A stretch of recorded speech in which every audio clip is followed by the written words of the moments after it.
Hello students, मेरा नाम वरुण है और आप सबका मेरे YouTube channel the study bye Varun पे स्वागत है। आज के इस वीडियो में हम लोग एंशिएंट हिस्ट्री, प्राचीन भारत के इतिहास का जो धर्म के बारे में मुख्यतः दो धर्म पढ़ना है, बौद्ध धर्म और जैन धर्म। जो बेसिकली 6ठी शताब्दी ईसा पूर्व का जो पूरा पीरियड था, उस पीरियड में दो धर्म का जन्म हुआ था। बेसिकली जो वैदिक धर्म थे, जो ब्राह्मण धर्म थे, उसमें बहुत सारी कुरीतियाँ आ गई थी। उन कुरीतियों के प्रभाव से भी कह सकते हैं ये दो धर्म का जन्म हुआ था। और सौभाग्य की बात यह है कि इन दोनों धर्म का जो जन्म है वो बिहार की भूमि पे हुई थी। हाँ, उसमें जो बौद्ध धर्म है उसके जो फाउंडर हैं भगवान बुद्ध। बुद्ध बेसिकली लुम्बिनी क्षेत्र से आते हैं, नेपाल के तराई क्षेत्र से आते हैं। लेकिन जो दूसरा धर्म है जैन धर्म, जिसके जो बेसिकली आप कह सकते हैं कि जिस व्यक्ति के संरक्षण में उस धर्म का प्रचार प्रसार बृहत रूप से हुआ, जिसे महावीर के नाम से हम जानते हैं, उनका जो धर्मस्थली है वो बेसिकली वैशाली के बगल में जो कुंडल ग्राम है वहाँ पे उनका जन्म हुआ था।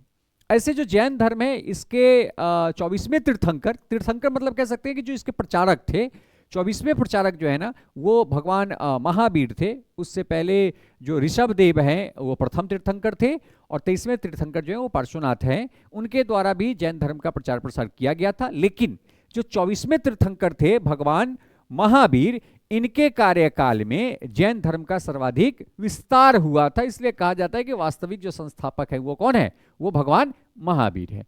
तो इस वीडियो में हम लोग जैन धर्म के साथ साथ भगवान महावीर के टोटल जो डिटेल है, जो आपके एग्जामिनेशन के पॉइंट ऑफ व्यू से हैं, उन सभी को मैंने कवर किया है।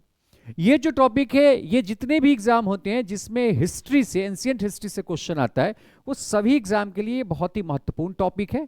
तो अभी हम इसमें डिटेल वीडियो में डिटेल पूरे टॉपिक को पढ़ेंगे और इसके बाद इस पे हम एक एमसीक्यू सीरीज भी लेकर के आएंगे जिसमें महत्वपूर्ण जो क्वेश्चन होंगे उन्हें हम उसमें देखेंगे। तो चलिए शुरू करते हैं इस वीडियो को। सबसे पहले जो जैन धर्म है, जैन धर्म के जो बेसिकली जो आप कह सकते हैं कि जो मेन व्यक्ति जिनके द्वारा सर्वाधिक इस धर्म का प्रचार प्रसार किया गया, उनका नाम क्या है, महावीर है। ऐसे महावीर जो है ना ये 24th तीर्थंकर हैं, 24 तीर्थंकर हैं। जो कि प्रथम जो तीर्थंकर थे ये थे ऋषभ देव।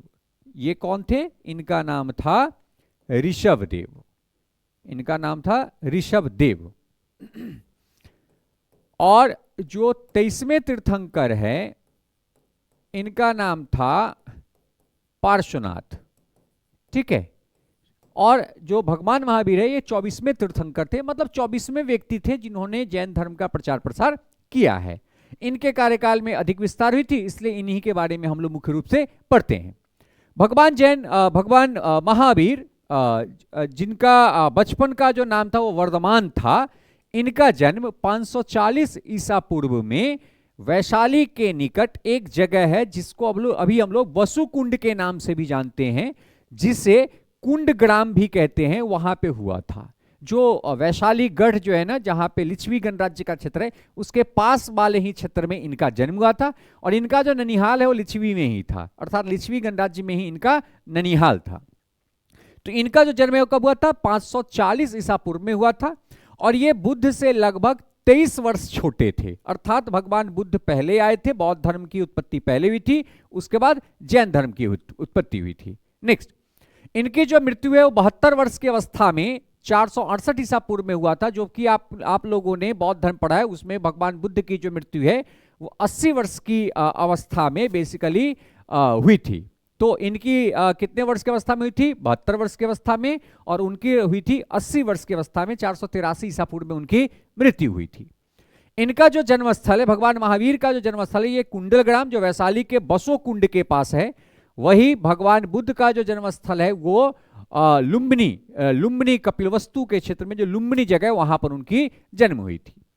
भगवान महावीर का जो मृत्यु स्थल है वो पावापुरी है, जो भी बिहार में है। जो कि भगवान बुद्ध की जो मरण स्थल है, मृत्यु स्थल है, वो बेसिकली कुशीनारा, जो अब वर्तमान में उत्तर प्रदेश के क्षेत्र में आता है। भगवान महावीर के बचपन का नाम वर्धमान था और आगे जब इन्हें ज्ञान की प्राप्ति हुई, कैवल्य की प्राप्ति हुआ, तो आगे चल करके इनका जो नाम है वो क्या रख दिया गया, महावीर रख दिया गया। महावीर मतलब जो सभी प्रकार के मोह माया पर क्या कर ले, अधिकार प्राप्त कर ले, शक्तिशाली व्यक्ति हो जाए, जो अपने सारे लोभ मोह क्रोध के बंधन को त्याग करके आगे बढ़ता है, उसी को महावीर कहा जाता है। तो आगे चल के कठोर तपस्या के बाद इनका जो नाम है वो वर्तमान से बदल कर क्या कर दिया गया, महावीर कर दिया गया। इनके पिता का नाम सिद्धार्थ था, जो बेसिकली ज्ञात्री कुल के क्षत्रिय थे। इनका पिता जो थे वो ज्ञात्री कुल के क्षत्रिय थे।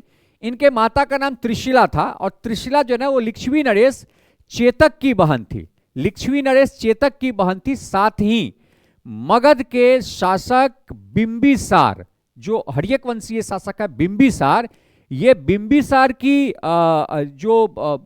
बिंबिसार के आप कह सकते हैं कि बिंबिसार के जो ससुर थे लिच्छवी नरेश चेतक, ये उनकी बहन थी। तो एक रिलेशन में ये बिंबिसार की भी रिलेटिव थी, अर्थात बिंबिसार के जो पत्नी थी जिनका नाम क्या था, चेलना, बिंबिसार की पत्नी चेलना की ये बुआ थी। तो ये दोनों रिलेशन में सास और दामाद के रिलेशन में भी इनका संबंध था। इसलिए कहा जाता है कि भगवान महावीर जो हर्यक वंशीय शासक थे उनसे भी इनका संबंध था। ऐसे ये कहाँ के ये भांजा थे, तो ये लिच्छवी गणराज्य के ये चेतक के भांजा थे। नेक्स्ट, भगवान महावीर के बड़े भाई थे जिनका नाम था नंदीवर्धन। नंदीवर्धन का नाम इसलिए महत्वपूर्ण है क्योंकि भगवान महावीर जब गृह त्याग रहे थे, तो गृह त्यागने के दौरान 30 वर्ष की अवस्था में गृह त्यागे थे, और गृह त्यागने के समय इन्होंने अपने बड़े भाई नंदीवर्धन से आज्ञा लिया था कि भैया मैं निकल रहा हूं, मैं संन्यास धारण कर रहा हूं, अब आप इस घर का राजपाट काज जो है वो आप इसको संभालो। तो इनके भाई के आज्ञा देने के बाद ही भगवान महावीर अपने गृह को त्यागे थे। इनकी पत्नी का नाम है यशोदा, और इनकी एक पुत्री थी जिसका नाम है अनुजा या प्रियदर्शना, जिसकी विवाह जमाली से हुआ था। जो जमाली इनका शिष्य भी था, लेकिन बाद में व्यक्तिगत मतभेद के कारण जमाली भी इनके ग्रुप से बाहर हो जाता है। तो इनकी पुत्री का नाम क्या था, अनुजा, जिसका दूसरा नाम प्रियदर्शना भी है। और इसकी जो विवाह है वो किससे हुई थी, वो जमाली से हुआ था। जमाली से हुआ था, अर्थात जमाली जो था वो भगवान महावीर का क्या था, वो दामाद था। नेक्स्ट, जीवन यात्रा। जीवन यात्रा मतलब ये 30 वर्ष की अवस्था से पहले का यात्रा तो कोई पॉपुलर है नहीं, क्योंकि भगवान महावीर को हम कब जानते हैं, जब वो तप करते हैं, जैन धर्म का प्रचार प्रसार करना शुरू करते हैं, तब से उनकी जीवन यात्रा शुरू होती है। और भगवान महावीर 30 वर्ष की आयु में गृह त्याग कर संन्यास धारण कर लेते हैं। और गृह त्यागने के लिए किससे आज्ञा लेते हैं, अपने बड़े भाई से आज्ञा लेते हैं। गृह त्यागने के बाद ये भटकते भटकते 12 वर्ष की अवस्था तक, 12 वर्ष के पीरियड तक ये तप करते हैं, और 42 वर्ष की अवस्था में इन्हें कैवल्य की प्राप्ति। कैवल्य का मतलब होता है ज्ञान प्राप्त कर लेना। कैवल्य को क्या कहते हैं, ज्ञान प्राप्त करना है। ज्ञान प्राप्त करने का जैन धर्म में अर्थ है कि जो व्यक्ति अपने बंधन पे, अर्थात जो एक हम लोग जो एक भावनाओं के बंधन, लोभ के बंधन, कर्म के बंधन में बंधे हुए हैं, इस पे अगर कोई जीत प्राप्त कर लेता है, अर्थात वो कर्म के बंधन से मुक्त हो जाता है, तो उस व्यक्ति को कहा जाता है कि ये कैवल्य प्राप्त कर लिया, अर्थात इसने सही ज्ञान प्राप्त कर लिया, अब ये मोक्ष की तरफ जा सकता है। तो बेसिकली भगवान महावीर को 42 वर्ष की अवस्था में ज्ञान प्राप्ति हुई, उसके बाद इन्हें कैवल्य की प्राप्ति माना जाता है। भगवान महावीर को 12 वर्ष की तपस्या के बाद वैशाख मास के 10वां दिन जंभिका ग्राम में ऋचिपालिका नदी के तट पर एक शीशम वृक्ष के नीचे ज्ञान की प्राप्ति हुई थी। तो ये इनको ज्ञान की प्राप्ति कहाँ हुआ था, जंभिका ग्राम, जंभिका एक गांव है, वहां पर ऋचिपालिका नदी के तट पर वैशाख मास के 10वीं को इन्हें एक शीशम के वृक्ष के नीचे ये तप करने के दौरान इन्हें ज्ञान की प्राप्ति हुई थी। ज्ञान की प्राप्ति के बाद इनका बहुत सारा नाम भी आया, लेकिन ज्ञान प्राप्ति के बाद भगवान महावीर जो है ना ये संन्यास धारण कर लिए थे। घर त्याग करने के बाद ही संन्यास धारण कर लिए थे, और उस संन्यास धारण करने के दौरान 6 वर्षों तक इनका एक शिष्य रहा जिसका नाम था मखलीपुत्र गोशाल। ये 6 वर्षों तक इनका शिष्य रहा, अर्थात इनकी वो भक्ति करता रहा, इनके जितने भी कंसेप्ट थे, प्रिंसिपल्स थे, उसको फॉलो करता रहा। लेकिन मखली गोशाल से भी इनकी सैद्धांतिक विवाद होने के कारण ये जो मखली गोशाल है, इसने इनके जो संघ था उसको छोड़ दिया, और आगे चल करके मखली गोशाल के द्वारा आजीवक संप्रदाय की स्थापना की गई, जिसका कंसेप्ट भी लगभग जैन धर्म से मिलता जुलता है। अर्थात मखली जो गोशाल था वो 6 वर्षों तक भगवान महावीर का शिष्य रहा। उसके बाद आजीवक संप्रदाय की स्थापना इसके द्वारा किया गया। भगवान महावीर जब 42 वर्ष की अवस्था में इन्हें ज्ञान प्राप्ति हुई तो इनका बहुत सारा नाम आया। नाम इसलिए आया क्योंकि ये लगभग आप कह सकते हैं कि बंधन से मुक्त हो गए थे, कर्म के बंधन से मुक्त हो गए थे। इसलिए भगवान महावीर को अन्य नाम से भी जाना जाता है, जैसे जीन। जीन अर्थात होता है विजेता, जो अपने इंद्रियों पर विजय प्राप्त करे उसे जीन कहा जाता है। दूसरा इनका नाम था अरहत। अरहत मतलब योगी। योगी मतलब जिसे किसी भी प्रकार का कोई लोभ मोह नहीं है, क्योंकि ये केवल प्राप्ति के बाद भगवान महावीर वस्त्र त्याग दिए थे और इनके द्वारा कहा गया कि यार पूरे संसार नंगा है, हमें इस वस्त्र की कोई जरूरत नहीं है। अगला इनका नाम था निग्रत अर्थात बंधन रहित। इन्हें किसी प्रकार का कोई बंधन नहीं था, अर्थात इन्हें किसी प्रकार की कोई लोभ लालसा छल नहीं था, तो इनको कहा गया ये निग्रत है। नेक्स्ट है कैवल्य। कैवल्य अर्थात कैवल्य की प्राप्ति अर्थात ज्ञान की प्राप्ति होना, तो इन्हें कैवल्य भी कहा और गया। और इनका एक और नाम था महावीर। महावीर मतलब अटलता के कारण इन्होंने सब कुछ समर्पण कर दिया है, अर्थात ये समर्पण करने में अटल हैं। अर्थात इनका जो कहा गया, इनके द्वारा जो शुरू की गई सिद्धांत, इनके द्वारा जो सोचा गया है उसे कभी भी परिवर्तित किया जा नहीं सकता है। अर्थात ये साधना के प्रति समर्पित है। और कैसा साधना? जिस साधना से इनके अंदर जो मोह है, जो लोभ है, जो काम है, जो बंधन है, वो बंधन से मुक्त हो जाए, वैसी साधना के लिए अटल हो गए, जिसके कारण इनका नाम क्या पड़ा? महावीर पड़ा। तो ज्ञान प्राप्ति के बाद भगवान महावीर ने वस्त्र त्याग दिया। इसके पश्चात इनके कुछ नाम पड़े हैं, जिनमें कौन कौन सा नाम है? जीन, अरहत, निग्रत, केवल्य और महावीर। इन नामों से इनको जाना जाता है। नेक्स्ट उपदेश, क्योंकि जब ये 42 वर्ष की अवस्था में ज्ञान प्राप्ति हुई तो ये उपदेश देना शुरू किए। उपदेश इन द केस कि ये अपने ज्ञान का प्रचार प्रसार करना शुरू किए, क्योंकि इन दोनों धर्म का, बौद्ध धर्म और जैन धर्म, दोनों का मूल उद्देश्य था कि जो समाज में कुरीतियां हैं, धर्म के एक अलग प्रकार का जो स्वरूप बना हुआ है, उस स्वरूप को खत्म करना और नए तरीके से समाज में मानव कल्याण के लिए कार्य करना, वही मूल इन लोगों का उद्देश्य था। जिसके कारण ये दोनों महापुरुष के द्वारा ज्ञान प्राप्ति के बाद इन्होंने उपदेश देना शुरू किया। और भगवान महावीर के द्वारा जो प्रथम उपदेश दिया गया वो कहाँ दिया गया? राजगिरी में ही दिया गया, राजगीर के क्षेत्र में ही दिया गया था। और इनके सबसे प्रथम शिष्य जो थे वो इनके दामाद थे, जिनका नाम था जमाली, जो बाद में भगवान जो महावीर है इनसे वो अलग हो जाते हैं। इनकी जो प्रथम शिष्या थी उसका नाम है चंदना। क्या नाम है इनका? प्रथम शिष्या चंदना। और वही भगवान बुद्ध की प्रथम शिष्या उनकी मौसी और उनकी सौतेली माँ कौन थी? प्रजापिता गौतमी थी। और भगवान बुद्ध के प्रथम 5 शिष्य थे, जिनको उन्होंने सारनाथ में प्रथम बार अपना उपदेश दिया था, जिसे धर्म चक्र प्रवर्तन के नाम से जानते हैं। भगवान महावीर के कुछ शिष्य भी थे जो उनके जन्म काल के समय थे, जैसे मगध का शासक बिंबिसार। बिंबिसार हर्यक वंशीय शासक जो था वो उनका शिष्य था। अजातशत्रु, उदयन, ये तीनों का तीनों हर्यक वंशीय था। वही अवंती का चंडप्रदोत, हालांकि ये बाद में बौद्ध बन गया, लेकिन प्रारंभ में ये जैन धर्म में था। आगे चल करके इनके मृत्यु के बाद बेसिकली जो चंद्रगुप्त मौर्य हैं, उत्तर जो मौर्य काल है उसमें भी जो बहुत सारे शासक हैं वो बेसिकली जैन धर्म को धारण करते हैं। लेकिन महावीर के जन्म के जीवित अवस्था में जो महावीर के जो राजा शिष्य थे उसमें कौन कौन थे? बिंबिसार, अजातशत्रु, उदयन, चंडप्रदोत, ये सब के सब भगवान महावीर के मुख्य कौन से शिष्य थे? तो ये सब के सब राजा शिष्य थे। नेक्स्ट शिक्षा। बेसिकली भगवान महावीर के द्वारा या जैन धर्म में जो शिक्षा दिया गया उस शिक्षा का मूल उद्देश्य है मोक्ष की प्राप्ति, आप कह सकते हैं। अर्थात सारे बंधनों से मुक्त करने के लिए इसमें शिक्षा दिया जाता था। बेसिकली जो बौद्ध धर्म की मूल शिक्षा है वो मूल शिक्षा 3 ही है। वो पहला क्या क्या है? तो पहला है संसार दुखमय है। संसार क्या है? दुखमय है। दूसरा, दुख का कारण कर्म फल रूपी बंधन है। भगवान महावीर ने कहा कि संसार क्या है? दुखमय है, तथा दुख का कारण कर्म फल रूपी बंधन है। और इस बंधन को तोड़ने के लिए, इससे छुटकारा पाने के लिए हमें किसका पालन करना पड़ेगा? हमें त्रिरत्न का पालन करना पड़ेगा। तो ये 3 कॉन्सेप्ट इनके द्वारा दिया गया। और भगवान महावीर क्या कहें कि संसार दुखमय है, दुख का कारण कर्मफल रूपी बंधन है। वही भगवान बुद्ध के द्वारा क्या कहा गया है, तो बुद्ध ने कहा है कि संसार दुखमय है तथा सभी संस्कार व्यय धर्मा है। इसका मतलब कि कोई भी संस्कार व्यय काम का नहीं है, इन सबको त्यागने के बाद ही आपको दुख से शांति मिलेगी।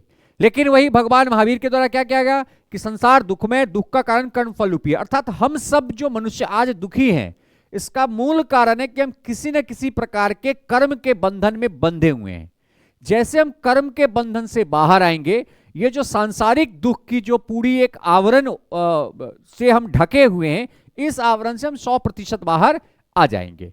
और इससे बाहर आने के लिए भगवान महावीर के द्वारा त्रिरत्न दिया गया, उसको कहते हैं ध्यान ज्ञान आचरण। कितने रत्न है? त्रिरत्न है। पहला है सम्यक ध्यान, सम्यक ज्ञान और सम्यक आचरण। अब कहते हैं ये है क्या, तो कहता है कि सम्यक ध्यान क्या है कि सत्य में विश्वास, आप सत्य में विश्वास करते हैं। सम्यक ज्ञान क्या है? वास्तविक ज्ञान, आप सत्य में विश्वास कीजिए, असत्य को, कुरीतियों को साइड कीजिए, उसमें कुछ रखा गया नहीं, तो आप सत्य में विश्वास कीजिए।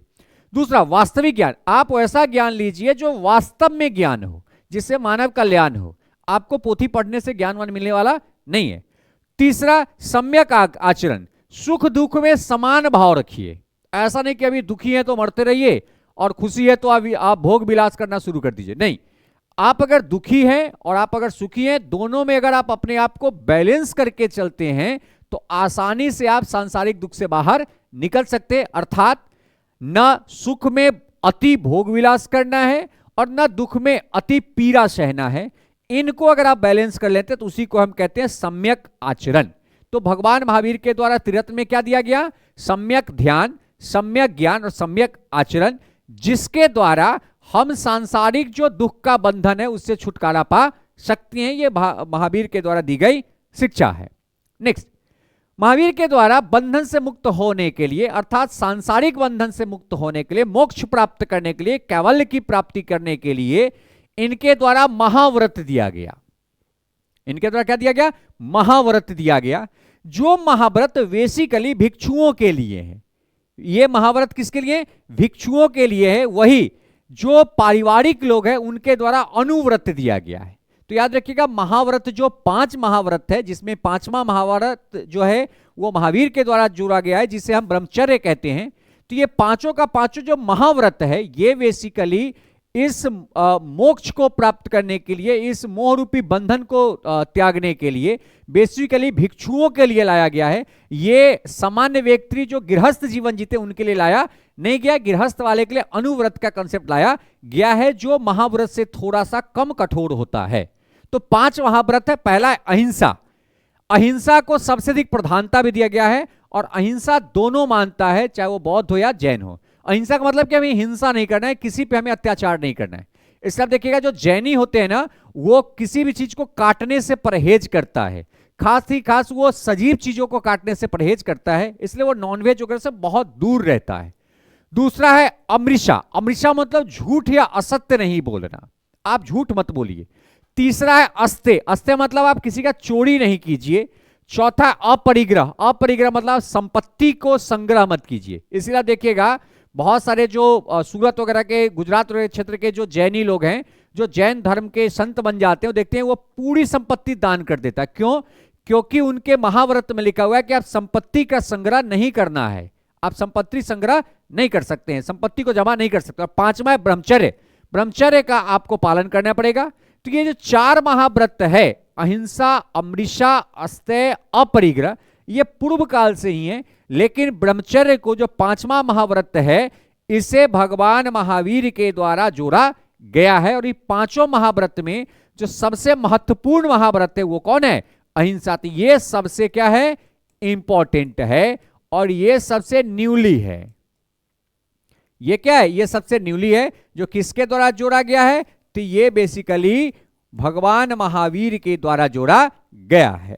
नेक्स्ट, अगला है अनुव्रत। तो देखिए, जो महाव्रत था वो बेसिकली संतों के लिए था, सन्यासियों के लिए था। लेकिन अनुव्रत जो है ना, ये गृहस्थ जीवन जीने वाले लोग भी अगर वो चाहे तो वो मोक्ष की प्राप्ति कर सकते हैं, जिसके लिए 5 महाव्रतों को दिया, 5 अनुव्रतों को दिया गया है। जो पांचों महाव्रत से थोड़ा सरल है, इसमें उतनी कठोरता ली नहीं गई है। तो याद रखिएगा, सन्यासियों के लिए मोक्ष प्राप्ति के लिए कौन सा व्रत है? महाव्रत है। और गृहस्थों के लिए मोक्ष प्राप्ति के लिए कौन सा व्रत है? अनुव्रत है।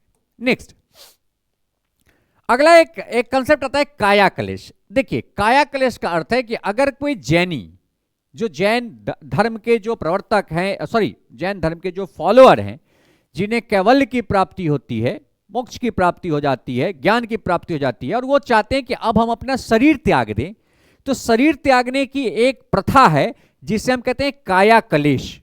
क्या कहते हैं इसे? काया कलेश, जिसे संलेखना पद्धति भी कहते हैं। जिसे क्या कहते हैं? संलेखना पद्धति। संलेखना पद्धति भी कहते हैं, जिस पद्धति के तहत चंद्रगुप्त मौर्य 298 ईसा पूर्व में, जिसके तहत चंद्रगुप्त मौर्य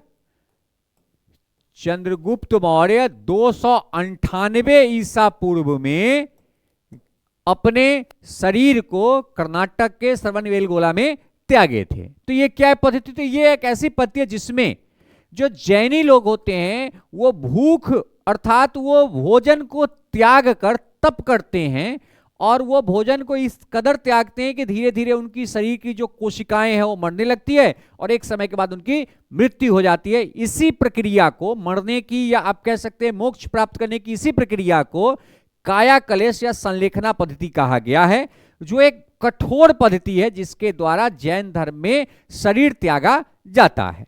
सामने लिखा हुआ है कि जैन धर्म की बहुत विशेषता है, बड़ी विशेषता है। यह जैन धर्म को बौद्ध धर्म से अलग करता है। क्यों अलग करता है? क्योंकि बौद्ध धर्म जो है ना वो मध्य मार्गी है, वो न बहुत कठोर है न बहुत विलासिता है, लेकिन जैन धर्म बहुत ही कठोर है। इसलिए कहा जाता है कि दोनों का जो कंसेप्ट है, दोनों का जो प्रिंसिपल है अलग अलग है। जैन धर्मी जो वो कठोर को मानता है, बौद्ध धर्मी जो मध्य मार्गीय को मानता है। नेक्स्ट, काया कलेश के तहत संलेखना पद्धति या संथारा पद्धति या निमिद्वी पद्धति का विशेष उल्लेख है, जिसमें उपवास द्वारा प्राण त्यागा जाता है। तो ये निमिद्वी या पद्धति जो पद्धति या संथारा पद्धति या संलेखना पद्धति या काया कलेश पद्धति है, इसमें उपवास रखकर, फास्टिंग रखकर निर्जला लोग तप करता है जिससे उनका शरीर से प्राण निकल जाए।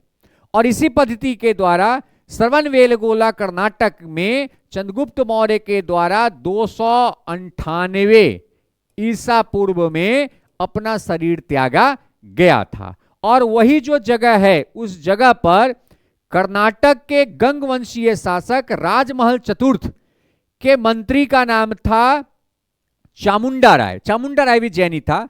इसने गोमतेश्वर या बाहुबली जो ऋषभदेव कौन थे? जो जैन धर्म के प्रथम तीर्थंकर थे, उनके पुत्र का नाम था बाहुबली।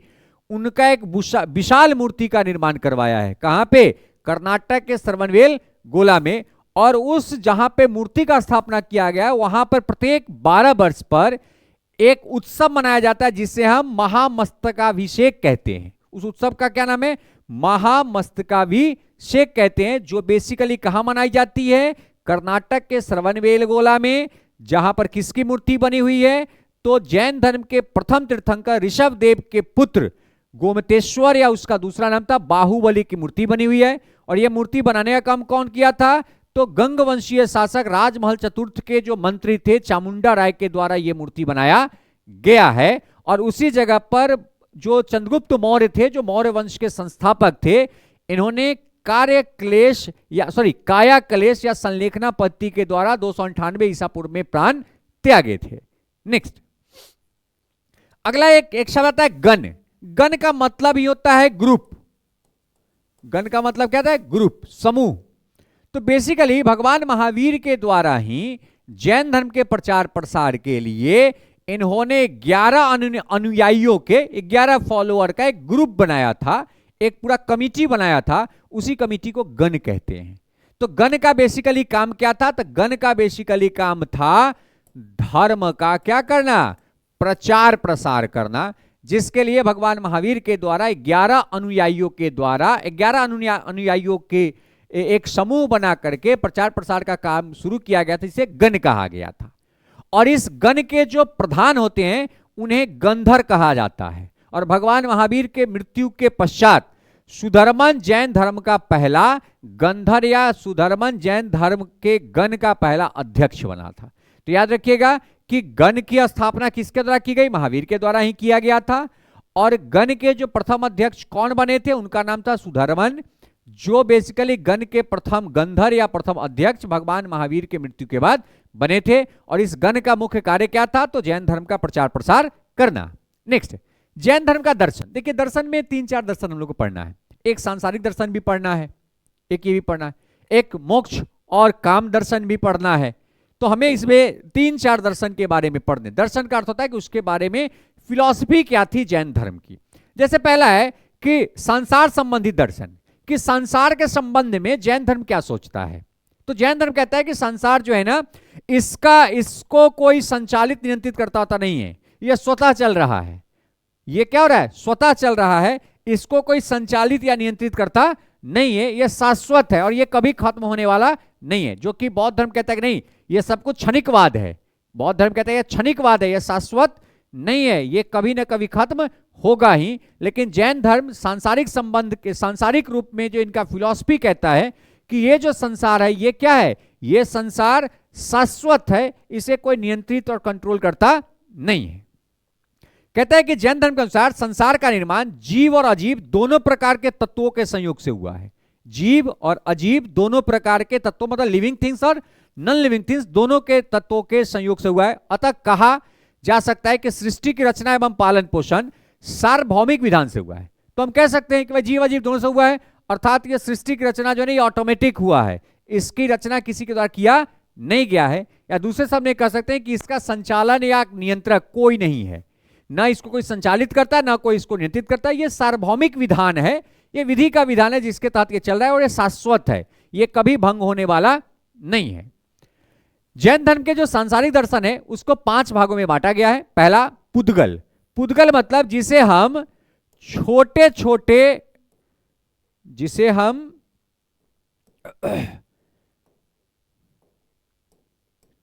छोटे भागों में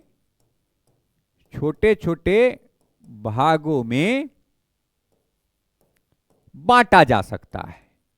छोटे छोटे भागों बांटा जा सकता है, उसको क्या कहते हैं? पुद्गल कहते हैं, क्योंकि छोटे छोटे पार्ट से बना हुआ है। दूसरा है काल, मतलब समय। तीसरा है आकाश, चौथा है धर्म और 5वां है धर्म। कहता है भाई संसार में ये सब उपलब्ध है, अगर यहां पे अधर्म नहीं होगा तो धर्म की बात नहीं होगी, अगर यहां पे काल का समय चक्र नहीं होगा तो ये सुख दुख का कंसेप्ट ही नहीं रहेगा। पुद्गल नहीं है इसका मतलब इसका बंटवारा संभव नहीं है, और ये तो हर समय सार्वभौमिक विधान है, इसका बंटवारा होना निश्चित है, क्योंकि न इसे कोई नियंत्रित करता है न इसे कोई संचालित करता है। तो बेसिकली सांसारिक जो संबद्ध दर्शन है उसमें अजीव तत्वों को 5 भागों में बांटा गया है। कौन कौन सा? पुद्गल, काल, आकाश, धर्म और अधर्म। और साफ साफ ये कहते हैं कि जिसका कोई संचालक या नियंत्रण करता ना हो, और यह नित्य एवं शाश्वत है, जिसमें किसी भी समय प्रलय नहीं होगा। अर्थात जैन धर्म कहता है कि ये जो पृथ्वी है इसका कभी प्रलय संभव नहीं है, ये कभी इसका विनाश नहीं होगा। लेकिन बौद्ध धर्म कहता है कि नहीं, क्षणिकवाद है, ये कभी भी इसका विनाश हो सकता है। दूसरा जो दर्शन है, जैसे हम लोग पहला दर्शन क्या पढ़े हैं? पहला दर्शन हम पढ़े हैं संसार संबंधी दर्शन, ठीक है। दूसरा दर्शन है वो है कर्म एवं मोक्ष संबंधी दर्शन। कहते हैं कर्म क्या है? तो कर्म सामान्य रूप से कह सकते हैं कि कर्म जो है वो सांसारिक कर्मों के बंधन का एक स्वरूप है, जिसमें हम बंधे हुए हैं, जिसके कारण हमारे अंदर मोह, लोभ, काम ये सब उत्पत्ति होती है, उसी को हम कर्म कहते हैं। और ये एक सृष्टि का स्वरूप है, और अगर हम इस कर्म से मुक्त हो गए तो हमें किसकी प्राप्ति हो जाती है? हमें मोक्ष की प्राप्ति हो जाती है।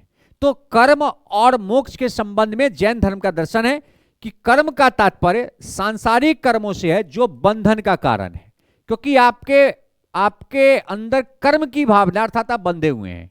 जैसे मान लो कि आपको घर बनाना है, कर्म है, आपको विवाह करना है, कर्म है, आपको बच्चों को पढ़ाना है, कर्म है, ये सारे के सारे कर्म है। तो आप किस में बंधे हुए हैं? तो आप जो है एक बंधन में बंधे हुए हैं, आपको मुक्ति मिलना संभव नहीं है। मरने के समय भी सोचिएगा कि थोड़ा सा कुछ और करके चले जाते, कुछ लोग नहीं रहते हैं, मरने के समय भी पैसे रटते रहता है, कुछ और जोड़ के चले जाते, वही मूल दुख का कारण है।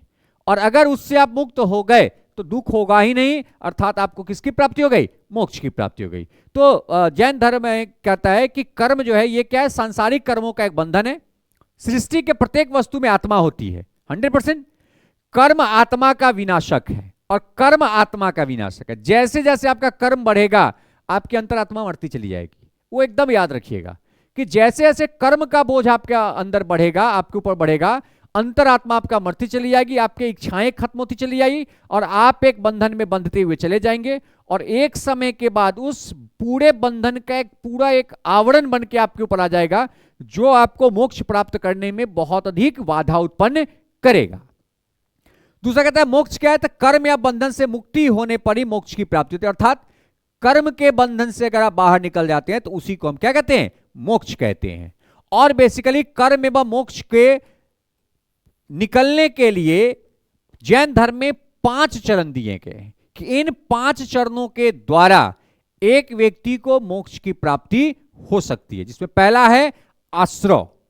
आश्रव का मतलब होता है कि अज्ञानता के कारण कर्म जीव को आकर्षित करता है। अगर हम अज्ञान है, जैसे किसी व्यक्ति को लगता है कि यार हम अपने पुत्र के लिए इतना धन अर्जित करके चले जाएंगे 5 पुस्त तक उसका जीवन चलेगा, तो समझ जाइए वो अज्ञानी है। उसको क्या पता कि उसके मरने के बाद उसका पुत्र ही मर जाए, या हो सकता है उसके मरने के बाद जो वो अपने पुत्र के लिए सोचा है उसके विपरीत उसका पुत्र सोचे। ठीक है, उसका पुत्र अगर उसके अकॉर्डिंग सोचता है तो हो सकता है उसका जो पौत्र है, परपौत्र है, वो उसके अगेंस्ट से सोचे। तो क्या वो अपने द्वारा जो अर्जित की गई धन है उसे अगले 4 पीढ़ी के लिए वो उपलब्ध करा सकता है? कतई संभव नहीं है। वही यहां पे कहते हैं कि आश्रव का अर्थ होता है अज्ञानता के कारण कर्म जीव को आकर्षित करता है, क्योंकि आप अज्ञान है, आपके मरने के बाद आपकी संपत्ति का क्या होगा इसके बारे में किसी को कोई इंफॉर्मेशन नहीं है। अर्थात यह पहला चीज है कि आप इससे पहले अज्ञानता से दूर होकर के ज्ञान के भाव को अंदर लाइए। दूसरा बंधन, कर्म का जीव के साथ जुड़ना ही बंधन है। तो अगर आप अज्ञान है तो आपके साथ कर्म जुड़ेगा और कर्म अगर जुड़ता है तो आप एक बंधन में बंध जाएंगे। तीसरा है सवर। सवर का मतलब होता है कि अगर आपको ज्ञान प्राप्ति हुई तो जो कर्म का बहाव आपके तरफ हो रहा है वो धीरे धीरे रुक जाएगा। मतलब आप कर्म को अधिक बढ़ा नहीं सकते हैं, कर्म को वहीं पर रोक देंगे, उसी को क्या कहते हैं, सवर। चौथा है निर्जरा। निर्जरा का अर्थ है कि जब कर्म की समाप्ति शुरू हो जाए, अर्थात आप धीरे धीरे कर्मों के बंधन से मुक्त होते जाते हैं, उसे कहते हैं निर्जरा। और जब आप पूर्णतः कर्म के बंधन से मुक्त हो जाएंगे तो उसी को क्या कहते हैं, मोक्ष कहते हैं। जब जीव में कर्म का अवशेष पूर्णतः समाप्त हो जाए तब उसे मोक्ष की स्थिति प्राप्त हो जाती है। तो बेसिकली जो कर्म व मोक्ष संबंधी दर्शन है उसके 5 चरण हैं। कौन कौन सा? आश्रव, बंधन, सवर, निर्जरा, मोक्ष। आश्रव मतलब अज्ञानता के कारण कर्म आपको अपनी तरफ खींच रहा है, उसको आश्रव कहते हैं। बंधन, कर्म का जीवन के साथ जुड़ना ही बंधन है। सवर, जीव की ओर, कर्म का जीव की ओर बहाव का रुक जाना, वो से क्या कहते हैं, सवर। निर्जरा, कर्म का धीरे धीरे कम होना या खत्म होना, उसे निर्जरा। और जब कर्म पूर्णतः आपको छोड़ दे तो उसी को हम क्या कहते हैं, उसी को हम कहते हैं मोक्ष की प्राप्ति होना। नेक्स्ट, अब यहां पे कहता है कि ज्ञान, क्योंकि देखिए अज्ञानता के कारण ही आश्रव की प्राप्ति होती है, बंधन में आते हैं। लेकिन जैसे ज्ञान की प्राप्ति होगी आप सवर, निर्जरा और मोक्ष की प्राप्ति कर लेंगे। तो कहते हैं कि ज्ञान के बेसिकली जो है ना वो कितने प्रकार हैं? तो ज्ञान के जैन धर्म में 5 प्रकार हैं। कौन कौन से 5 प्रकार हैं? तो देखिए ज्ञान प्राप्ति के 5 प्रकार है। अर्थात आप ज्ञान कैसे प्राप्त करेंगे इसके कितने तरीका है? 5 तरीका है। पहला क्या है? मति। मति मतलब आप अपने इंद्रियों से, आपके जितने भी ज्ञान चक्षु हैं, आपके इंद्रियां हैं, इंटरनल जो आपके पार्ट हैं, उससे आप ज्ञान प्राप्त करें, उसे कहते हैं मति। दूसरा श्रुति, दूसरों का सुन करके, आप दूसरों का सुन के ज्ञान प्राप्त करते हैं, उसे क्या कहते हैं, श्रुति। तीसरा है अवधि। अवधि मतलब दिव्य ज्ञान प्राप्त, आप तप करते हैं, आप अपने इंद्रियों को नियंत्रित करते हैं, तो तप करने से प्राप्त होता है, उसे कहते हैं दिव्य ज्ञान, उसे क्या कहते हैं, अवधि। चौथा है मन पर्याय। मन पर्याय मतलब दूसरों के मन की बात को पढ़ करके या दूसरों के मन की बात को जान करके अगर आप ज्ञान प्राप्त करते हैं, उसे क्या कहते हैं, मन पर्याय। और अगर ये सब मिल जाता है तो आपको क्या मिल गया, कैवल्य। कैवल्य का अर्थ होता है पूर्ण ज्ञान की प्राप्ति। तो बेसिकली ज्ञान के 5 प्रकार हैं, मतलब 5 तरीके से ये ज्ञान प्राप्त होती है। मति इंद्रियों से प्राप्त ज्ञान, श्रुति सुनकर के प्राप्त ज्ञान, अवधि दिव्य ज्ञान, मनापर्याय दूसरे के मन की बात जान करके ज्ञान, और पांचवा है कैवल्य। कैवल्य मतलब पूर्ण ज्ञान की प्राप्ति। यहां पे गलत लिखा हुआ है, पूर्ण ज्ञान की प्राप्ति, उसको कैवल्य कहते हैं। और ज्ञान के कितने स्रोत हैं? 3, प्रत्यक्ष, अनुमान और तीर्थकों के वचन तथा शब्द। प्रत्यक्ष मतलब आप देख करके ज्ञान प्राप्त कीजिए, अनुमान मतलब आप अगर नहीं देखते हैं तो अनुमान लगाइए कि सही है या गलत है, या तीसरा है कि जो तीर्थंकर हैं, जो जैन भिक्षु हैं, जो जैन गुरु हैं, उनके जो वचन हैं, उनके जो शब्द है, आप उससे भी ज्ञान प्राप्त कर सकते हैं। नेक्स्ट, अगला है जैन धर्म का प्रचार प्रसार। ठीक है, इसको पढ़ते हैं, इसके बाद के जो टॉपिक है उसको हम लोग सेकेंड वीडियो में पढ़ेंगे। बेसिकली जो जैन धर्म के प्रचार प्रसार हैं, ये महाजनपद काल से ही हुआ है। जैसे आप भगवती सूत्र अंगुत्तर निकाय की बात करेंगे, उसमें 16 महाजनपद के बारे में लिखा गया है, तो ये महाजनपद काल से ही हुआ है। क्योंकि महाजनपद काल में आप देखेंगे कि जो महापदम नंद का काल था, आप देखेंगे कि जो बिंबिसार का काल था, उस समय भी जैन धर्म का बहुत अधिक प्रचार प्रसार हुआ है। तो महाजनपद के काल में जो महापदम नंद था, उसके काल में जैन धर्म का बहुत अधिक प्रचार प्रसार हुआ। वही जो मौर्य काल आती है, तो उसमें चंद्रगुप्त मौर्य, अशोक के जो पौत्र हैं संप्रति, इनके द्वारा भी जैन धर्म का बहुत प्रचार प्रसार किया गया है। मौर्योत्तर काल में खास करके जो कलिंग नरेश खारवेल है, इनके द्वारा जैन धर्म का बहुत प्रचार प्रसार किया गया है, क्योंकि इनके द्वारा जैन तीर्थंकरों जैन भिक्षुओं के लिए भी कुछ निर्माण कार्य किए गए हैं। जो कि यहां लिखा हुआ है कि कलिंग का शासक खारवेल जैन धर्म का समर्थक था। इसके हाथी गुम्फा अभिलेख से 2 प्रमुख बातों का पता चलता है। हाथी गुम्फा अभिलेख जो है ना, बेसिकली जैनियों का अभिलेख है, जिससे 2 महत्वपूर्ण बातें पता चलता है। पहला, हाथी गुम्फा अभिलेख जैन धर्म का पहला अभिलेख साक्ष्य है। इस अभिलेख में इस बात की चर्चा है कि खारवेल तत्कालीन शुंग शासित मगध क्षेत्र पर आक्रमण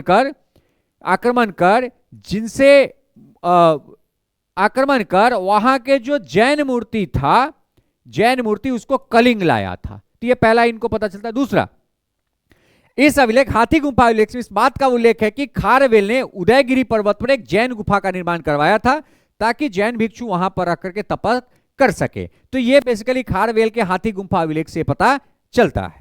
नेक्स्ट, गुप्तोत्तर काल में भी इसका बहुत अधिक प्रचार प्रसार हुआ है, जिसमें आप जो कुमारपाल एवं जय सिंह सिद्धराज के दरबार में हेमचंद रहता था, जिसने अपभ्रंश में परिशिष्ट पर्वन नामक व्याकरण ग्रंथ लिखा था।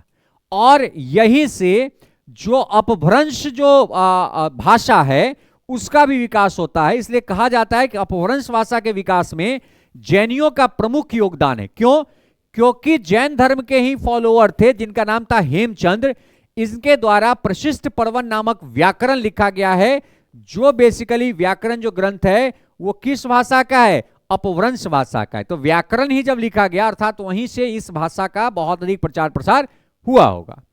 दूसरा, कि इसी वंश के शासक जो कुमारपाल के जो हैं, इसी वंश के शासक थे, जिनका नाम था भीमदेव प्रथम। इनके मंत्री का नाम था बिमल शाह ने माउंट आबू दिलवाड़ा जैन मंदिर बनवाया था। माउंट आबू में दिलवाड़ा जैन मंदिर बनाया था, जिसकी मुख्य विशेषता थी कि वह संगमरमर की नक्काशी गर्भगिरी में प्रथम तीर्थंकर ऋषभ देव की मूर्ति भी वहां पर स्थापित की गई है। राजस्थान के क्षेत्र में स्थापित किया गया है। साथ ही साथ खजुराहो मध्य प्रदेश के चंदेल शासक ढंग ने खजुराहो में एक जैन मंदिर बनवाया, और ढंग ने ही खजुराहो में शिवों को समर्पित एक कंदरिया महादेव की मंदिर भी बनवाई है। अर्थात खजुराहो के जो चंदेल शासक थे ढंग, वो भी बेसिकली जैन धर्म का प्रचार प्रसार किए हैं, क्योंकि उन्हीं के द्वारा खजुराहो में जो जैन मंदिर है, जैन टेम्पल है, उसका निर्माण करवाया गया। साथ ही साथ आप देख रहे हैं कि जो भीमदेव प्रथम के मंत्री विमल शाह थे, इन्होंने माउंट आबू में दिलवाड़ा जैन मंदिर का स्थापना किया है। तो इससे यह साक्ष्य पता चलता है कि गुप्तोत्तर काल और पूर्व मध्यकाल में जैन धर्म का प्रचार प्रसार इन शासकों के द्वारा किया गया है। तो यहां तक अभी हमने पढ़ा है ये फर्स्ट पार्ट में। इसके बाद हम विभिन्न जैन संप्रदाय के बारे में पढ़ेंगे, जिसमें हम श्वेतांबर और दिगंबर के बारे में पढ़ेंगे, फिर जैन साहित्य के बारे में पढ़ेंगे, फिर जो जैन धर्म के जो 4 इनके आप कह सकते हैं कि जो मीटिंग हुआ है, जो समिट सम्मेलन हुए, उनके बारे में भी हम अगले वीडियो में पढ़ेंगे। Thank you.